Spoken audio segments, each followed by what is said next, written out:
huli yun. Bunso huli siya. Sige, Ay, tama, pangalan. Nasiko na nga pala, mauna ako, pauwi ka na. Hindi pa.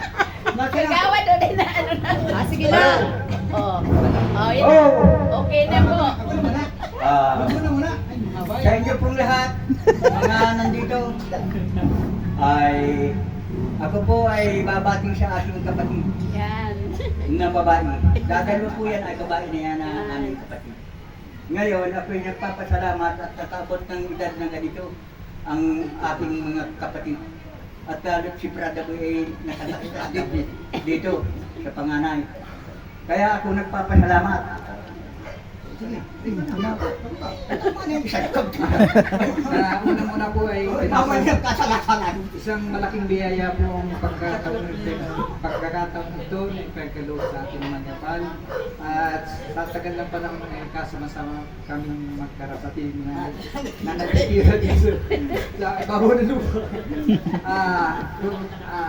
Ganun din, gusto nyo parating ang pusong pagbati sa aking kapatid na si Ate Peli.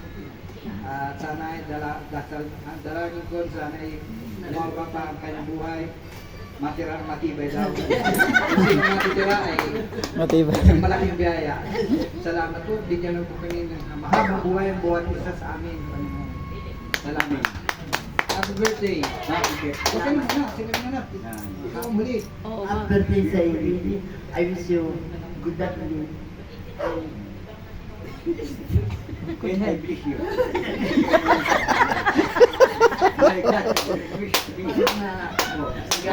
sana sa mga susunod na araw. Yay! Naiiyak na si ate. Yung may birthday isa.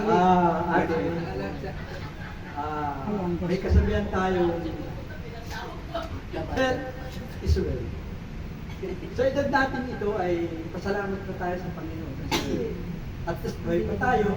Kung may nararamdaman man tayo, at least ay hindi ka tulad nung iba na talagang medyo below the belt na ano. Ay, at least nabubuhay pa tayo sa mundo. Kaya ang gusto ko na lang ay sana ang kalusugan ay hindi ganang madami.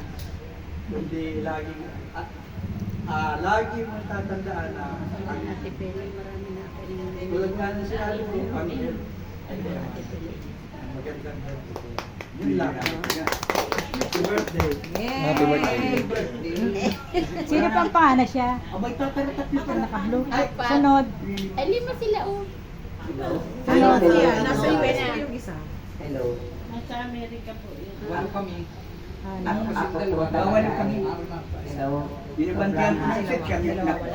nasurpresa nga ako kasi nga hindi ko nga akalain na makakarating itong mga kapatid ko ito na hindi ko man talaga naisip na sila kakapunta dito.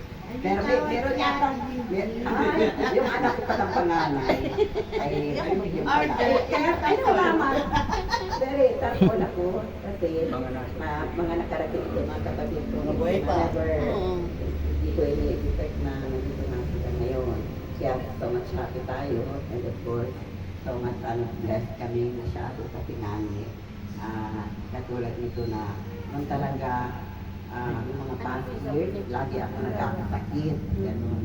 Tapos sabi ko, oh my God, paano sabi ko ay sana ay man bigyan pa rin ako ng maraming taon na natin. Habang buhay na. Wala nga marami. Abuting pagputo ka ng iyong Kasi nga, siyempre, yun naman pagka, tao na naman yung talaga natin, kaya, ganito, may 70, nandito pa kami, kaya sabi ko lang sa mga kapatid ko na sabi nga nila na dapat kung saan ay maging ano ko tayo, o i-release ko lang kay Lord na tayo ay maging ano yung happy tayo yung natin stress na katulad ko talaga nag-stress ako noon. Kasi siyempre nag-adjust pa ako nung before and after my retirement ay na-stress talaga ako. Pero ngayon talaga nakapag-adjust na din ako for so many years. Kaya sabi ko, thank you Lord na nakarating ito ng ating mga kapatid. At ang wish ko lang, sana by next year magkaroon pa kami ng ganitong ganito pag-iipon, i-gathering sa amin na dapat walang ganito. Ang sabi nga ay matibay, matibay. Tapos nga, andito nga yung anak ko, nakarating din siya na unexpectedly. Nasurpresa din ako kasi kaninang magaling araw, nagdating si June, hindi ko nga ni akalain na siya ay makakarating ngayon. Pero siya, balikan din siya ngayong gabi, uwi na rin siya. At balik na rin siya nasa yan, sa Taguig. Nag-commute nga lang siya, hindi naman niya kasama ang family niya. Kaya biglaan nga niya.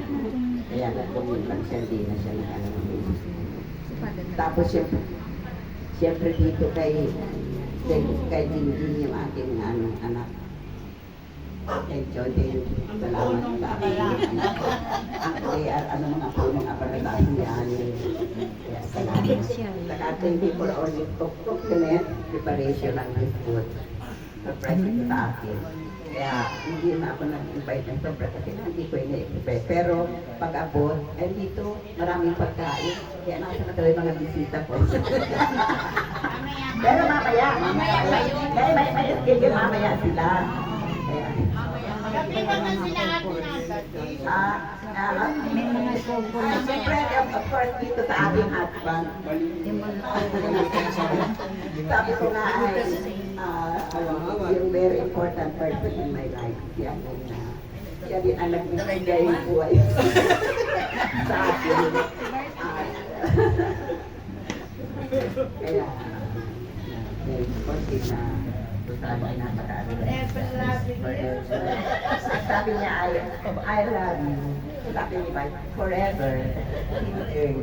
So I love you all, mga nandito sa ating karating na mga salityo ng Mary, tapos sa CFP.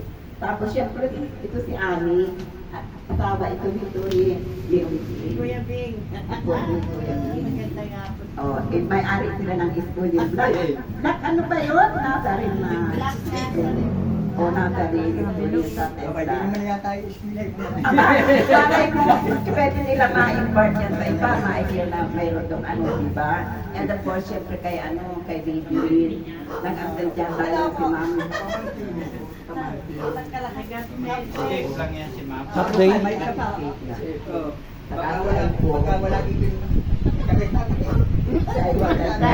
Mamaya po yun, mamaya po. Yung panlaban namin. Mamaya marami yan. Sa kanila, panlaban.